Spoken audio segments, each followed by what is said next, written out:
iniciamos, né? Marco Mazeu falando com a gente mais uma vez. Nosso irmão Marco dos Crianças Comentário, né? Era da casa, trabalhador, eficaz de Jesus, né? Então nós, com muita alegria, com muita satisfação, vamos passar a ele a palavra.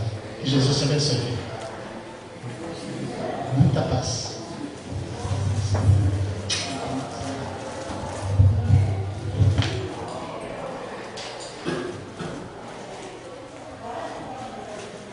Bom dia a todos os irmãos e irmãs, encarnados e os desencarnados que nos dão a honra de estar presente convosco nesse dia, né? A prece do Anésio já nos toca bem ao coração, nos prepara para entender uma outra dimensão da vida. E é esse entendimento que muitas vezes nos falta por deixar de ver exemplos, talvez simples, talvez desconhecidos, mas que nos faz tão bem. Nos alimenta e nos põe a rumo da jornada que a Terra nos dá e nos concede.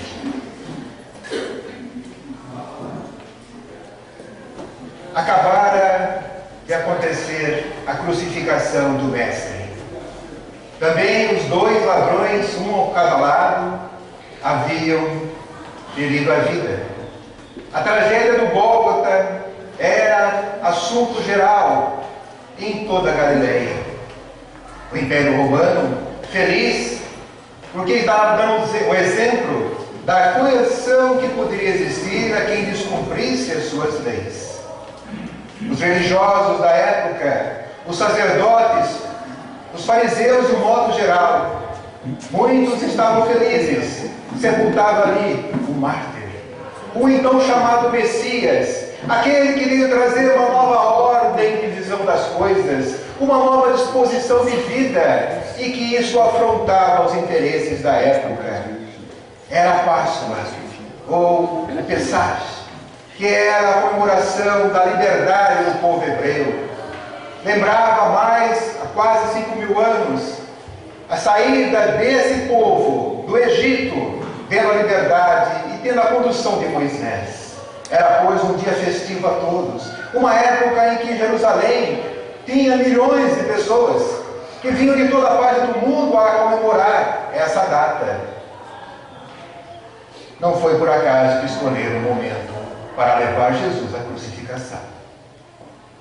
Naquele instante, os apóstolos retraem para os seus lares, para as casas em que abrigavam, as pessoas em que o Mestre tocava e que aqueles que tinham uma nova vida estavam tristes, não sabiam o que ia acontecer, não almejavam o que iriam fazer nos dias seguintes. A dúvida imperava. Talvez por conta disso, ninguém havia reclamado o corpo de Jesus. Mas uma pessoa, José de Arimateia, José da cidade de Arimateia, cercanias de Jerusalém, dada a amizade que tinha com Pilatos, afinal, era rico, senador, componente do Sinédrio, e dada esse vínculo que tinha, foi reclamar o corpo. Para os irmãos, que talvez não seja afeiçoado à história, as pessoas que morriam crucificadas ou de outro modo, eram, se não reclamadas, jogadas ao relento ou enterradas em cova rasa. Nós falamos aqui 7 palmos, acho que era 1 ou 2 naquele tempo, muito raso, para que os animais, as feras pudessem demorar, e com isso evitaria pestes existentes na época.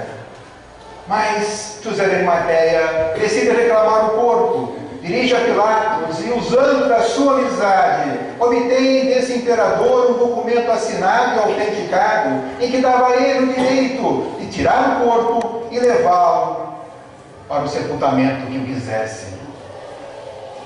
José de Arimateia então pega o documento, dirige-se ao guarda, ao capitão, quem estava de plantão, e ao chegar lá para reclamar o corpo, encontra uma outra pessoa. Alguém que ele conhecia, era companheiro de Sinédrio. Seu nome, Nicodemos. Nicodemos era o nasci. O termo hebraico significa chefe dos fariseus. Dirigia a ele um composto de quase 70 pessoas, em que ele era o líder. Ele determinava o que fazer. era também um dos mais inteligentes, mais notáveis e mais influentes fariseus da época. Havia ele, sim, algumas vezes, defendido Jesus no Sinédrio. Quando os seus amigos haviam de condená-lo e querer a sua morte, ele invocou o preceito da lei mosaica, do Torá, dizendo que ninguém pode ser condenado sem direito a uma defesa. E fez tudo possível para que Jesus pudesse ter uma defesa, o que foi voto vencido e nada aconteceu. Mas estava lá Nicodemos, e José de Arimateia olha para aquele senhor que eu conhecia e de espanto não fala, mas os seus olhos dizem: o que faz aqui? José de Arimateia pensava: escuta, nós estamos numa sexta-feira, quase 6 horas da tarde, e o costume hebreu, às sextas-feiras, após as 4, já começa o Shabat. O Shabat, que definimos como sábado para nós, é no 7º dia, e nesse dia os judeus nada faziam, não se trabalhava, se fazia a ceia à noite, passava todo esse tempo, até às 6 horas do sábado, a meditar e a ler as Escrituras, ao Torá, mas com a família dentro de sua casa ou nas sinagogas. E José de Arimateia fala: o que faz você aqui? Nesse instante, não lhe bastasse o Shabat, é ainda a véspera da Páscoa, da libertação do nosso povo do Império Egípcio. O que você faz aqui, que não está com a sua família, ou que está na sinagoga, rezando, adorando a esse Deus que nós professamos e juramos seguir? O que faz você aqui? Que causa tão importante terá você para estar aqui, Nicodemos, nesse instante? Nicodemos diz: vim cuidar de Jesus, vim buscar o seu corpo, e trouxe sim os aparatos para fazer um sepultamento digno. Trazia Nicodemos lençóis de linho, que é muito raro e caro naquele tempo, e mitra, uma essência com aloés e um outro componente daquele tempo, caríssimo, somente os ricos daquela época possuíam. E Nicodemos traz para untar o corpo e passar com o lençol, dando um sepultamento digno a Jesus. É curioso nesse instante, meus irmãos, lembrar que dentre todos a que Jesus tocou de perto, tanto quanto aqueles ouviram sua palavra, somente Nicodemos e José de Arimateia estavam ali.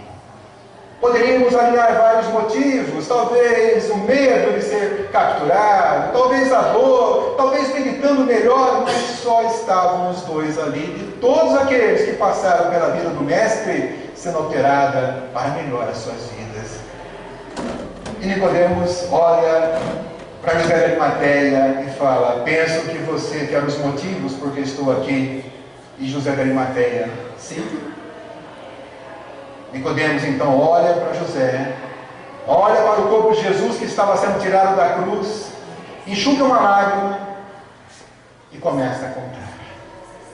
Mas ao contar, revive toda a sua história, desde que seja um grande fariseu, e que desde que Jesus apareceu, colocava os seus olheiros para seguir o Mestre.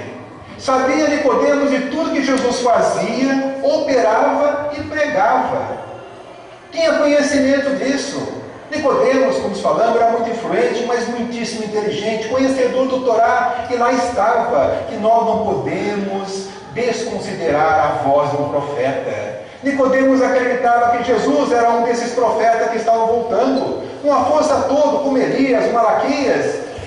Estava ele voltando para trazer novos conhecimentos, e Nicodemos entendia todas as leis do Torá, porém o seu coração estava ainda vazio.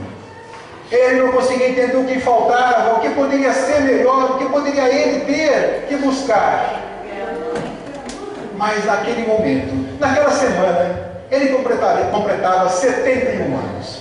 Era costume dos hebreus, para cada ano que se passa, que se vence, ler o salmo correspondente. Não é? Pode ficar tranquilo, tem até os 150. Não, muitos vão ler, não é?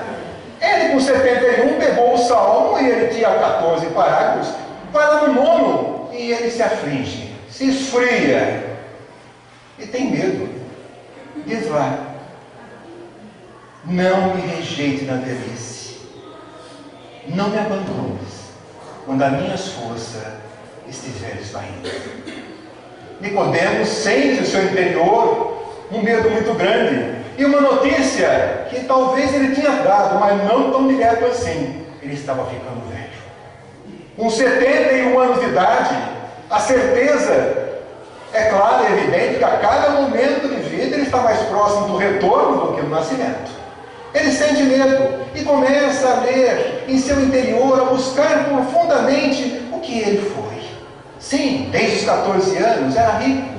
A sua família era dona de minérios, de fontes de minérios. Era o maior produtor de estânio do Império Romano. E esse dinheiro tinha dado a Nicodemos toda a possibilidade de não ter que fazer nada. Tinha empregados para tudo, e aliás, nunca deixavam ele fazer. Os servos cuidavam de tudo. Nicodemos então não tinha problemas familiares, não tinha problema com os outros, não tinha problema financeiro, não tinha problema algum que não fosse a dedicação integral aos estudos. E dado ao dinheiro e à condição influência dos pais, frequentou as maiores escolas rabíticas.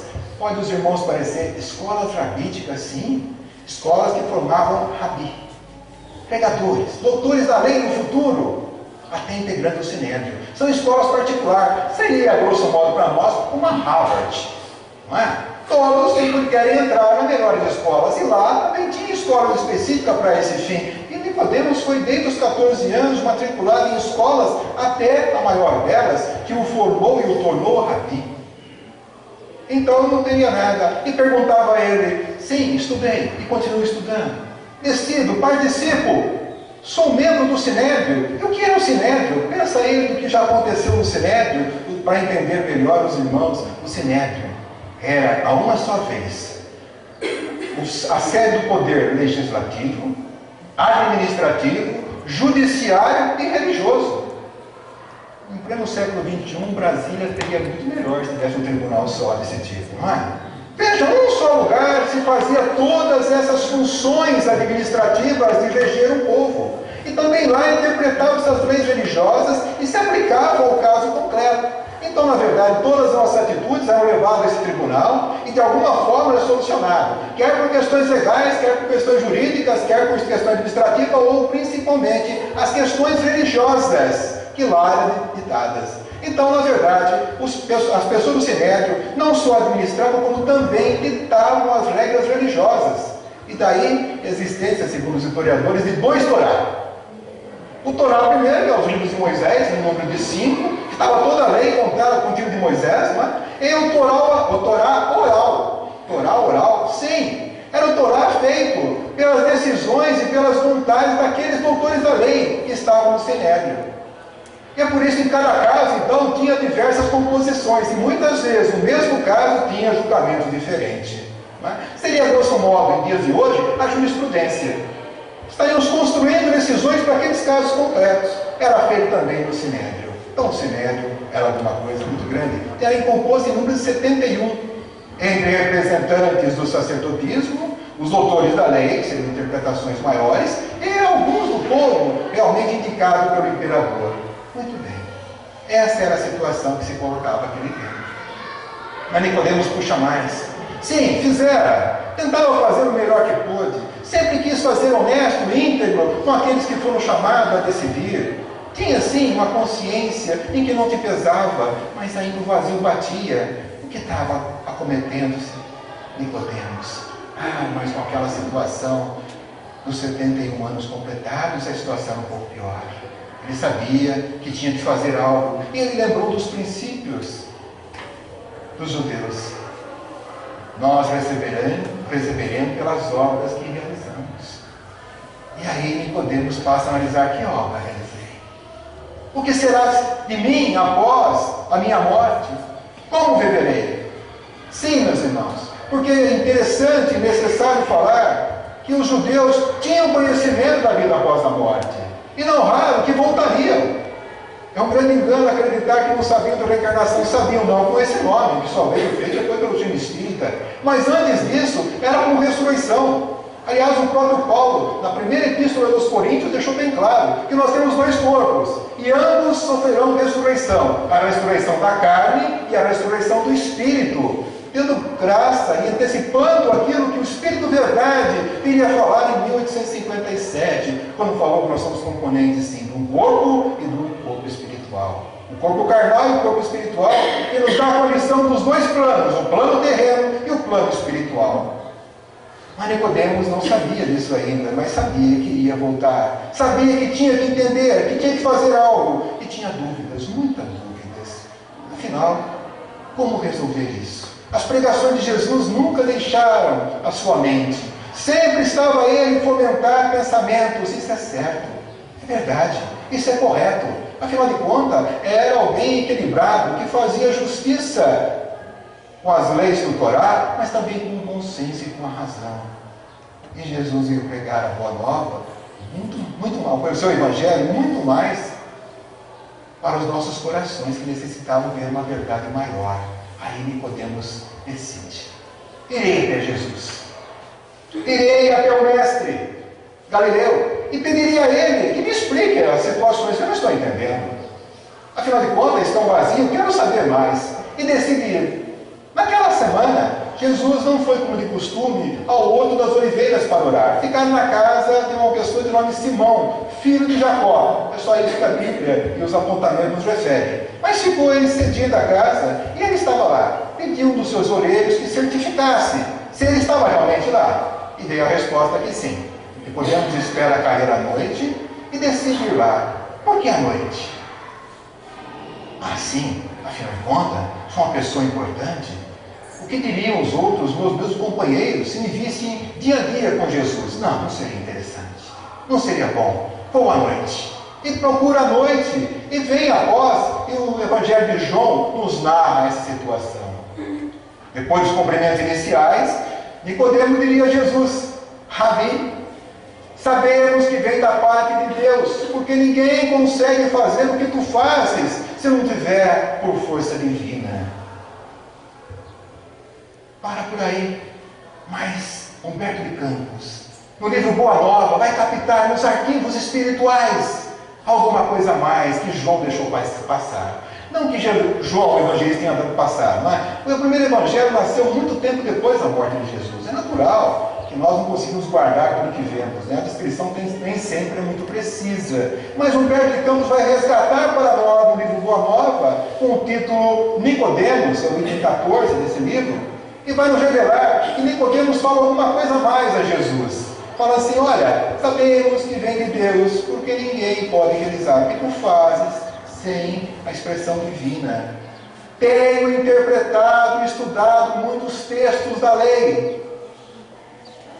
Me diga, que recursos preciso ter para entrar no reino de Deus? O reino que Jesus havia pregado e estava pregando. Que recursos? Agora fica mais coerente a colocação. E Jesus responde: olha, Nicodemos, em verdade te digo que antes de você interpretar os textos, deveria senti-los. Estava ali resolvido boa parte dos problemas de Nicodemos. Ele só sabia interpretar, não sabia se colocar dentro, não sabia vibrar por ele, não sabia almejar por que falavam, e muito menos identificar por que era falado daquela forma, o que realmente eles estavam a dizer. O que podemos aplicar em nossas vidas? Quais as nossas condutas? Era isso que Nicodemos não fazia, como nenhum doutor da lei daquele tempo fazia, que só vivia para interpretar a lei. Só. O sentimento era muito pouco. E Jesus complementa: em verdade te digo, que se não nascer de novo, não entrará no reino de Deus. E aí Nicodemos sente-se: mas como nascer de novo? Como nascer de novo? Como pode um homem já velho entrar novamente e ser gerado no ventre da sua mãe? E Jesus, parecendo que esse Nicodemos não tinha entendido, torna mais clara a lição: olha, Nicodemos, em verdade vos digo que se não nasceres novamente, não entrarão no reino de Deus. O que é da carne é da carne, o que é do Espírito é do Espírito. Já esclarecendo que tínhamos duas vidas. E Nicodemos continua não entendendo e passa a interpretar, e por aí afora vai o diálogo do mestre. Nicodemos, enfim, foi para casa e ficou a meditar as palavras de Jesus e foi interpretar os textos sagrados, tentando aplicar a nova disposição a eles, e começa a fazer sentido para ele. Realmente, existe uma outra vida, nós entendemos disso. Como eu falei, os judeus ali nem tinham outra vida. Nicodemos também. Mas Nicodemos só conseguia entender a outra vida, a pessoa voltar novamente para os profetas. Para os outros não. Os outros não sabiam como é que funcionava. Enfim, Nicodemos conhecia a lei para ele.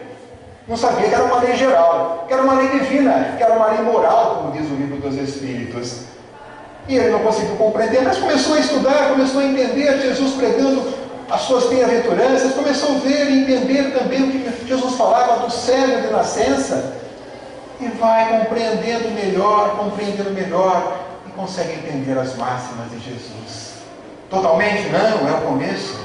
A luz não se faz de uma hora para outra, é necessário que se faça aos poucos para que não nos deixe cego, não é verdade? Em doses homeopáticas, sempre aos poucos, e assim um conhecimento vai levando ao outro, um conhecimento levando ao outro, e estamos entendendo tudo de uma hora para outra. E podemos entender dessa forma. E aí terminava o seu relato a José de Arimateia. Foi por isso que estou aqui. Esse homem é justo. Na língua dos hebreus, justo era a pessoa que ninguém tem nada contra, que não tinha crime ou falsidade nenhuma, que tinha pregado, tinha se envolvido com todas as normas legais daquele tempo. Essa era a condição de justo. Nicodemos frisa de novo: esse é um homem justo. E eis que termina o diálogo. Nicodemos ajuda José de Arimateia a pegar o corpo, passa-se a unção da mitra com aloés, enfeixam no lençol de linho, e segundo as tradições das máximas do profeta, um profeta deveria ser sepultado numa cova nova. Uma cova nova. E eis que levam José de Arimateia, ali próximo do morto, tinha algumas covas novas, e eis que Jesus é colocado numa delas. E aí a história nos veste que há uma pedra, havia guardas, não é? Guardas esses que, segundo nos contam os historiadores, não foi para guardar o corpo de Jesus, não, foi realmente para ele não desaparecer. Porque se desaparecesse realmente ali, ficaria um mártir com um poder maior ainda, devastador para a igreja do tempo.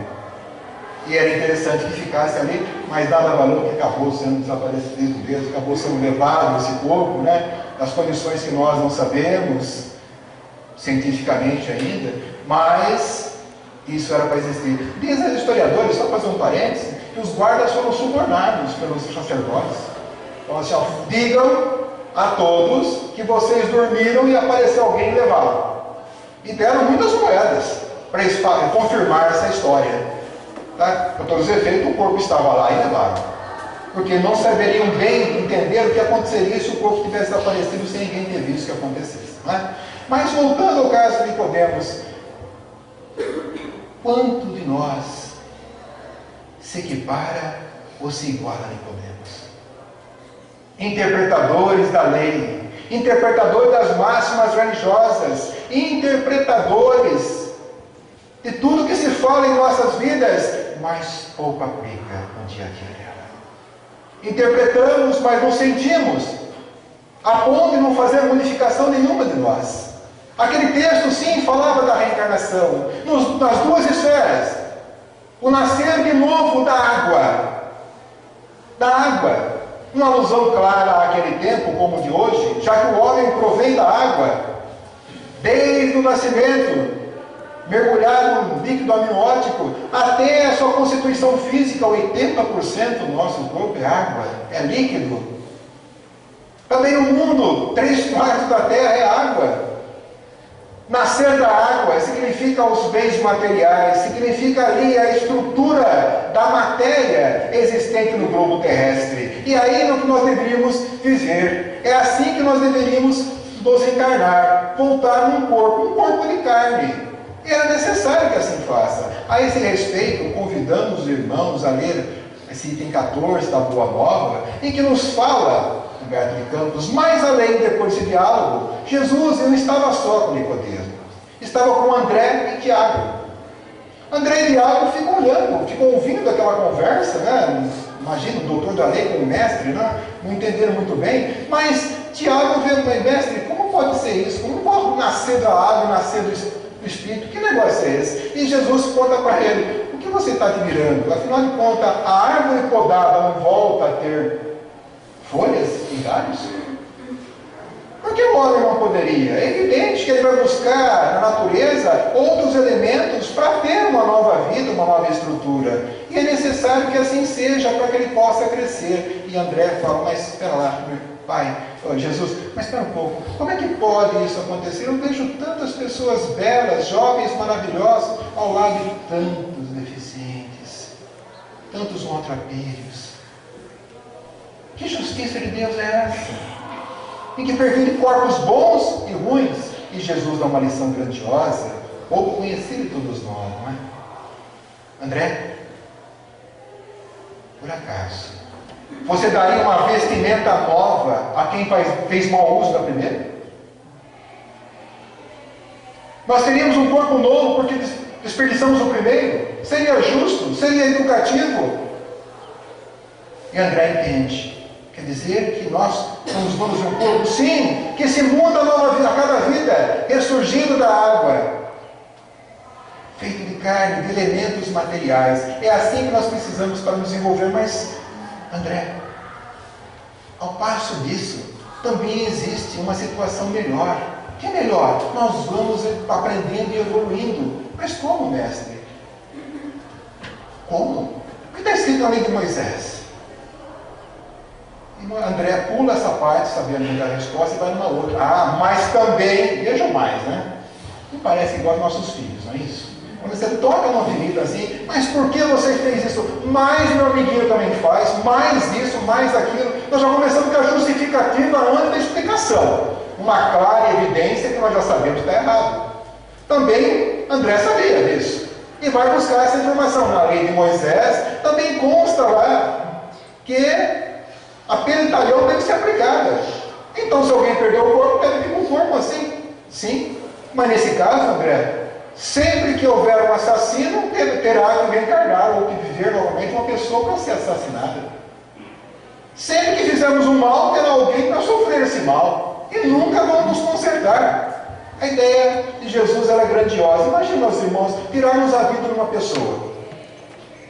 Tirarmos uma vida da pessoa, que nós acreditamos em sã consciência, né? Ah, na próxima encarnação, então vou resgatar a vida com uma, não é isso? Peritalhão, dente por dente, olho por olho, não é? Não, a doutrina espírita nos explica mais, calma aí, não é bem a situação não. Quem era essa pessoa? Ah, um chefe de família. Quem dependia dele? Esposa e 5 filhos. Opa, nós já temos 6 pessoas a mais. Se esse filho, em função do pai não estar, teve que mudar a sua reencarnação, que não estava programado, seremos responsáveis por todas essas saídas, esses atalhos. Enfim, seremos responsáveis pelas consequências daquela atitude que tomarmos. Então não são poucos, não. É por isso que um ato leviano ou impensado em nossas vidas compromete muitas encarnações futuras. É nisso que nós temos que pensar, para ter, não é contar até 10, né? Vamos pôr 10 milhões. Conte. Será que eu vou? Será que eu vou? E amanhã o que vai acontecer? E na outra vida? É muito natural, né? Os chefes de família, a mulher, o marido lá. Ah, meu Deus, eu vou explodindo, calma. Na próxima encarnação eu vim com ela ou com ele, não vai ser bom. É, de fato, vamos aceitar dessa. Mas, ou vem com o filho, não vai ser bom, tá bom, vamos acertar com isso. E assim vai indo. Nós temos que pensar que nós temos que nos ajustar, porque as próximas encarnações vão ser o resultado dessa atitude nossa. André começava a pensar assim depois de Jesus clamar o que estava dizendo. E no final ele fala, mestre, quer dizer então que eu posso pagar o mal com o bem? Pode. Aliás, na lei de Moisés já consta isso. Não consta? O André fala, não sei, consta sim, olha só. Amar a Deus sobre todas as coisas e ao próximo. Como aqui mesmo eu encaixei. Mas amar a Deus sobre todas as coisas, quem ama a Deus não causa nenhum problema às suas obras.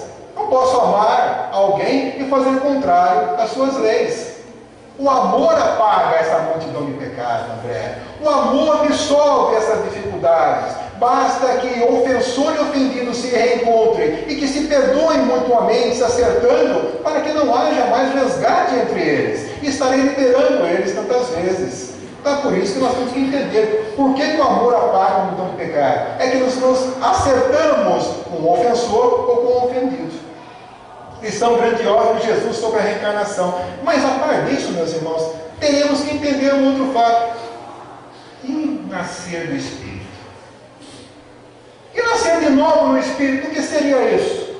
Para que serviria nascer de novo do Espírito que não podemos não entender? Porque nascido da carne ele já estava, com 71 anos, e fatalmente iria desencarnar para encarnar de novo. Agora, entender como nascer de novo em Espírito é alguma coisa que ali ficou difícil. Muito difícil.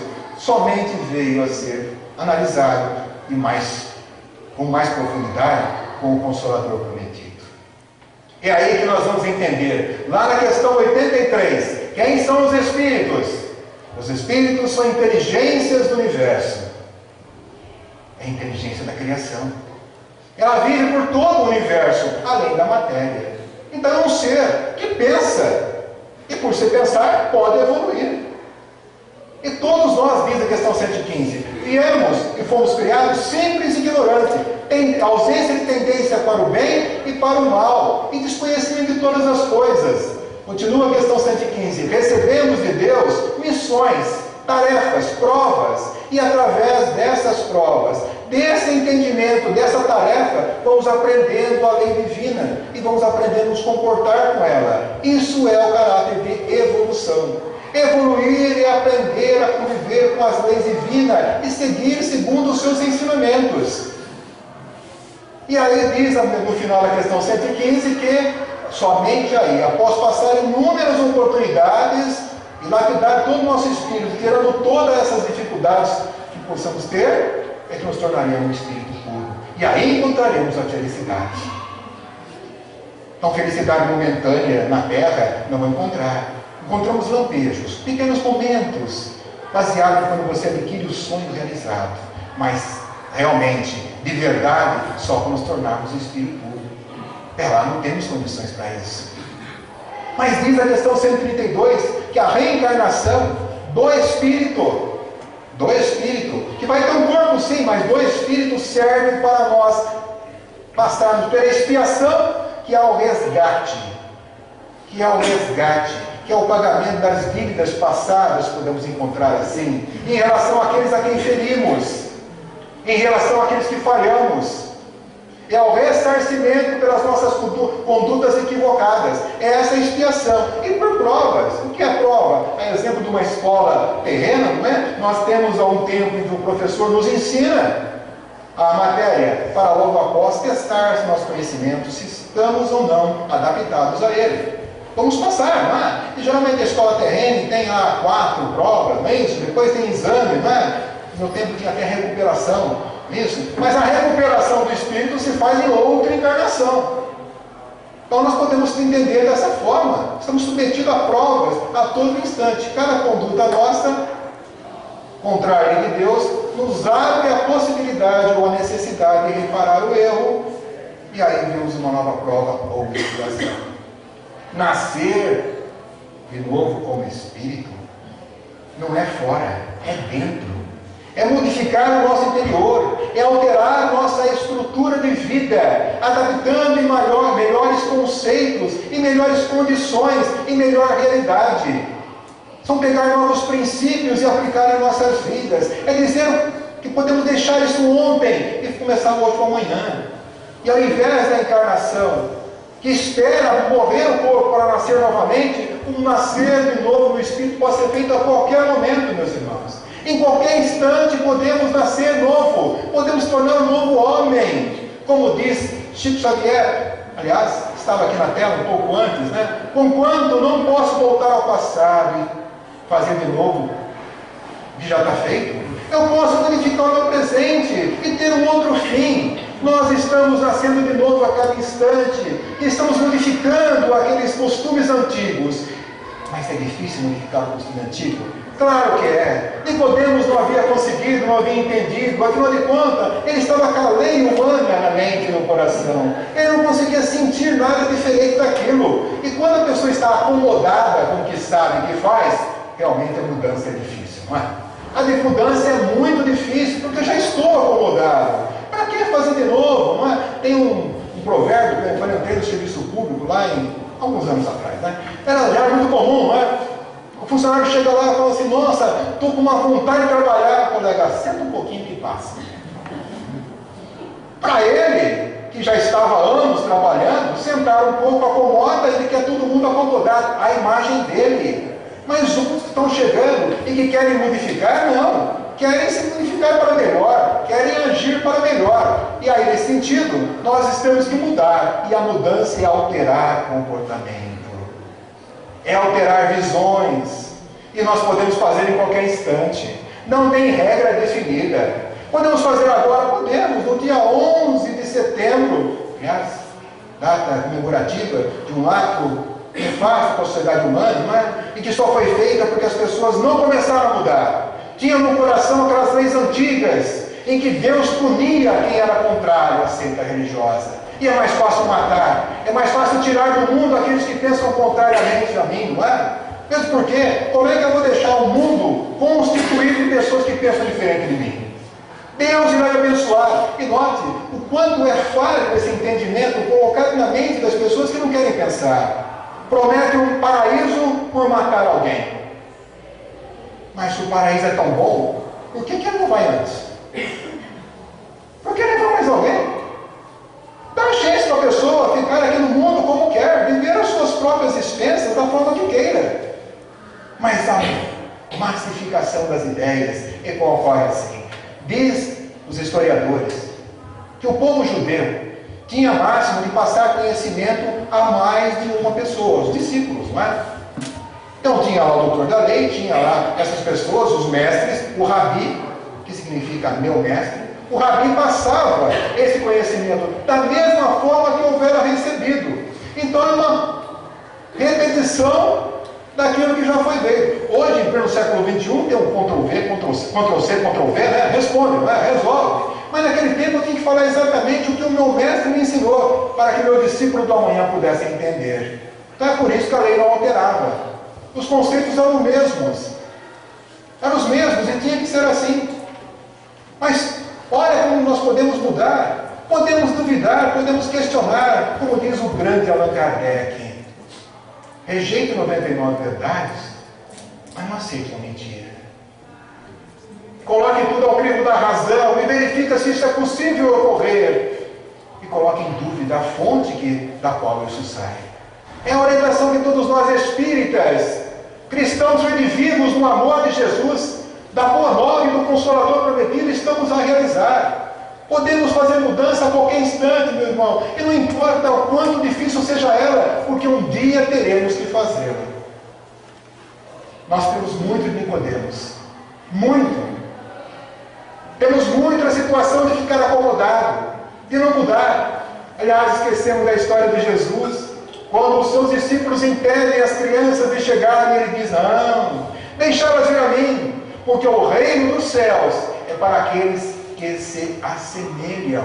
Não é para as crianças, é para aqueles que têm o pensamento de criança, a visão da criança, enfim, aqueles que ainda nada sabem, que estão prontos a receber novos conhecimentos. E é por isso que as primeiras educações são tão importantes. O espírito reencarna, possui a mente longe das suas ideias inatas. Ele está apto a receber novos conhecimentos, nova disciplina, novos princípios. E aí os pais, educadores, devem agir rapidamente, para que a criança consiga ter uma boa base, para quando aflorar as suas ideias inatas, os seus costumes adquiridos em vidas passadas, os seus vícios, as suas dúvidas, os seus anseios, quando isso aflorar, ele tenha princípios para se fiscalizar.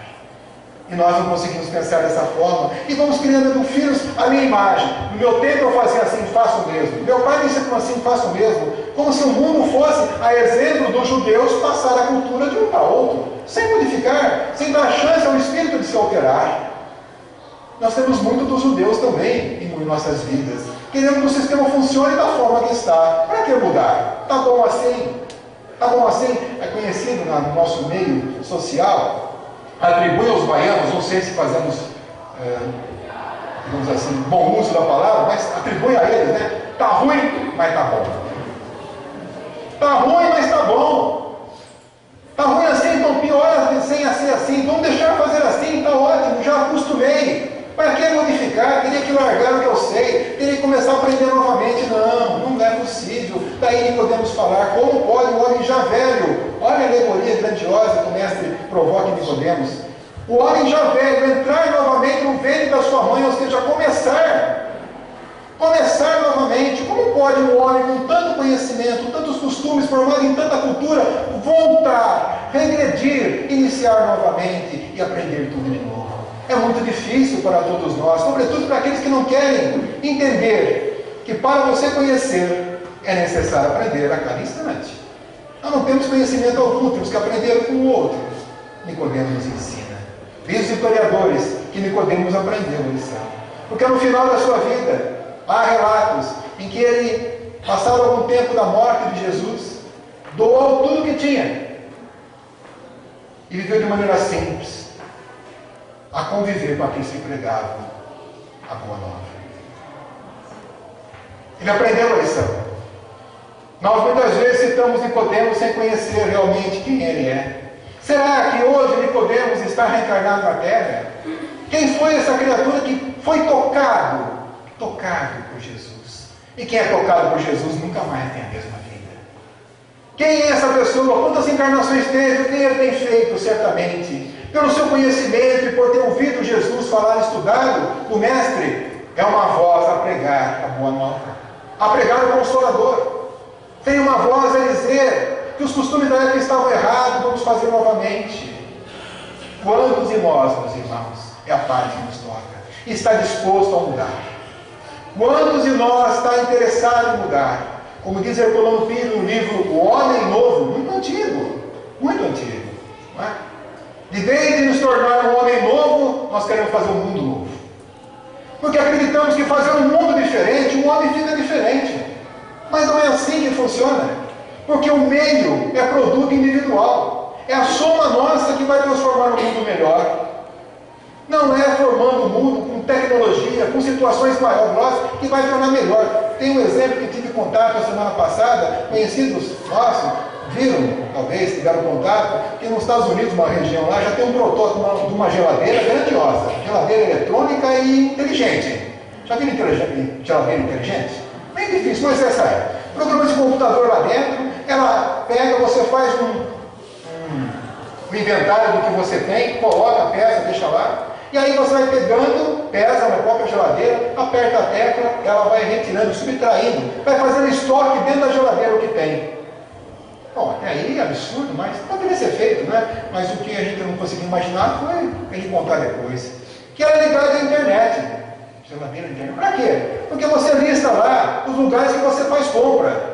Não é? Supermercado Sempre Vale, não é? Supermercado tal, Extra, etc e tal, açougue da fulana e tal. E quando está faltando essa quantidade, que ele calcula quanto você gasta por semana, ele mesmo manda um e-mail pedindo para o supermercado mandar a mercadoria. Falei, não é coisa da carochinha isso aí, não, estão pensando assim mesmo, é facilidade total. E daqui a pouco chegou o motoboy lá e trazia carne. Mas quem comprou a geladeira GS2? Pressupõe que a geladeira vai fazer isso. Quer dizer, a tecnologia nossa é fantástica, é grandiosa, porque mudou o mundo. Estamos matando ainda. Estamos tirando a vida. Sobra alimento no lixo, enquanto para outros faltam migalhas. O que mudou nossa vida é a tecnologia. Nada, porque o homem não mudou. Continua egoísta, orgulhoso, vaidoso. E o que eu tenho é meu. Mal imaginando, o que você tem hoje, talvez amanhã você não vai ter uma nova encarnação. Para aprender os princípios que hoje você, com o dinheiro, não consegue ter. E você, que passa por dificuldade financeira, fique tranquilo. Ou você já teve, ou voltará a ter no futuro, porque é necessário que passamos por todas as oportunidades para burilar nosso espírito. Burilar, uma maneira de transformar espíritos puros. Nascer de novo. Foi isso que Nicodemos entendeu no final da sua vida. É É isso que nós, a doutrina espírita, tivemos desde 1857, quando veio ao mundo o Livro dos Espíritos. De lá para cá, os Espíritos amigos vão nos ajudar a cada instante, nos chamando à realidade para a mudança que nunca pode deixar de existir. Levante agora e caminhe. Levante agora e mude. Transforme o seu dia para melhor. Pense, haja, vibre. Ajude, ampare. Uma boa palavra não custa muito. Um abraço é algo grandioso. Coisa simples para transformar o homem e fazer melhor o seu mundo. Isso que Herculano Pires diz em suas vidas. Ah, mas será que a reencarnação mesmo existe? Será que isso é possível fazer? Será que é isso? Herculano Pires, num outro livro, Lições Espíritas, esse mais antigo ainda, né? Porque ele vivia em São Paulo, um grande ABC. Fala o seguinte: dizer não para a reencarnação, e ele fala da carne, hein? Hoje não é mais possível. São inúmeros os casos que a sociedade nos dá. Inúmeros. Há um livro chamado 20 Casos Sugestivos de Reencarnação, do professor